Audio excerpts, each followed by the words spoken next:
Wednesday's News Moto, brought to you by Riel.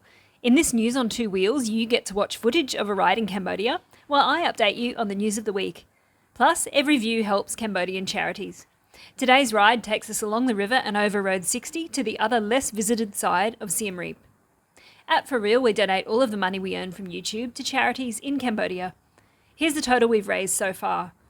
We are so pleased that we can do this, and it's made possible because you out there are watching our videos. Please don't forget to like, and if you're new to our channel, we are really happy you're here. If you're watching but you haven't subscribed, please consider subscribing. Hopefully we can keep growing this channel and do even more good in Cambodia. Okay, let's get to the news. It is Wednesday the 9th of August, and today we see a change of Prime Minister, tycoons behaving badly, a major drug bust, an Expressway plea, and then a plethora of good news stories. As always though, just a disclaimer, we might bring you the news but we don't get into political discussions, so please don't leave political comments as we'll have to delete them. Remember that we are only guests in this beautiful kingdom. Hun Manet has been appointed as Prime Minister of Cambodia. His Majesty King Norodom Sihamoni, King of Cambodia, issued a royal decree appointing him as Prime Minister of Cambodia and nominating him to organise the Council of Ministers for the royal government.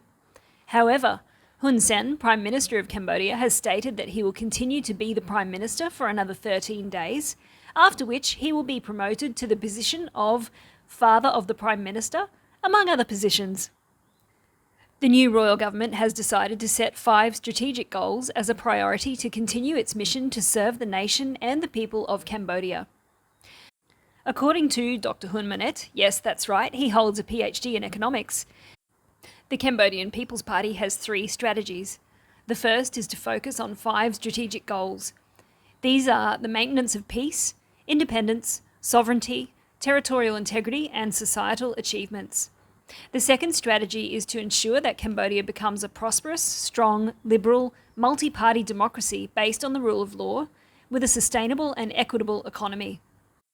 Through this strategy, people will have a prosperous life and live in harmony with honour, dignity and respect for human rights. The third strategy will continue efforts to build a social protection system that is environmentally efficient and financially sustainable. The strategy is to ensure that people are protected in response to economic risks, public health risks, and vulnerabilities arising from changes in working and living conditions. In addition, another important strategy is that the new government will continue to pursue an independent foreign policy based on the law of building good friendship and cooperation between Cambodia and all countries in the world, as well as participating in international networks. Cambodia will be active in maintaining peace, stability, security and prosperity in the region and the world. Sometimes though, security, peace and prosperity don't go together. Guns were fired as police struggled with 13 bodyguards when they arrested a tycoon, wanted for questioning by police in connection with an alleged massive land fraud. The deputy spokesman of the National Police, Phnom Penh Municipal Police Commissioner, stated that the tycoon's bodyguards obstructed and caused violence to the authorities during the execution of the order.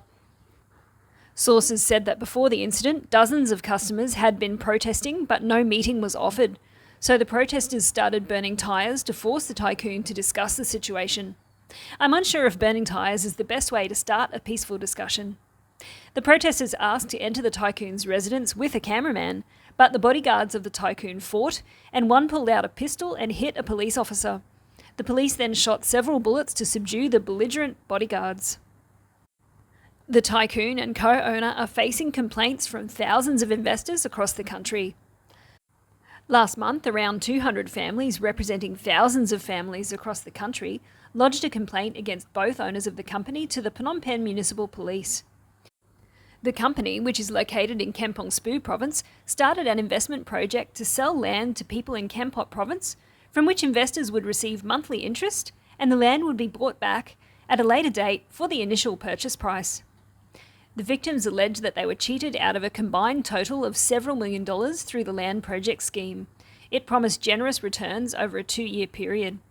The investment scheme has about 30,000 families across the country involved. The estimated amount of money at stake is estimated to be around $100 million. From massive fraud to a massive drug bust. Cambodia's anti-drug police have arrested 6 foreigners for allegedly trafficking illicit drugs, confiscating nearly 790 kilos of ketamine.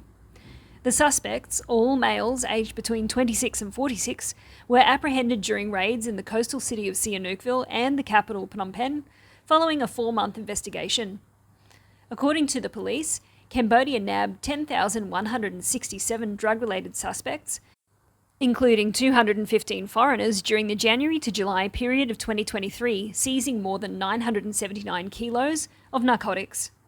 Most of the seized drugs were heroin, ecstasy, ketamine, cocaine, crystal meth, methamphetamine pills, and cathinone. And now we have an Only in Cambodia story.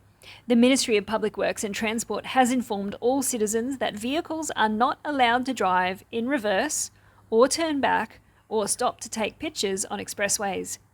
Some people have been doing some crazy things because driving on an expressway is new to many Cambodians. Those who wish to can take photos at the service areas in 4 locations along the expressway.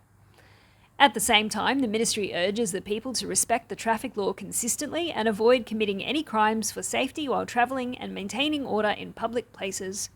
It urges drivers to drive responsibly so that today and tomorrow they do not have a traffic accident. Last week, some people commented that there wasn't much good news, so buckle up as the rest are all good news stories. A total of 1,548 cases of road accidents were recorded in the first 6 months of this year, bear with me, which was a decline of 4% compared to the same period last year. The accidents claimed 756 lives and injured 2,072 others, which is a year-on-year decrease of 20% and 7% respectively. More than half of the accidents occurred at night. The inky darkness is a real problem in Cambodia, particularly in Phnom Penh. Excessive speeding, disrespect of the priority rights, drink driving, not wearing a helmet, overtaking, and turning in dangerous situations are among the major causes of road accidents in Cambodia. From a reduction in traffic accidents to a reduction in trash, the royal government has announced the movement for the first Clean Tourism Downtown competition in 2024. As you may know, Cambodia does have a huge rubbish problem, and competitions like this, mixed with public education, are a great way to improve the situation. We always support initiatives that focus on making Cambodia clean again. From reducing rubbish to increasing national treasures. In 2011, 3 bronze statues were sold as a set to the National Gallery of Australia for $1.5 million. At the time, the gallery called them its most extraordinary acquisition. But there had been secrecy surrounding where the bronzes came from until now. When the National Gallery purchased the bronzes in 2011, it even signed a non-disclosure agreement which meant the seller could not be identified. That sounds totally legit. I wonder what they were thinking.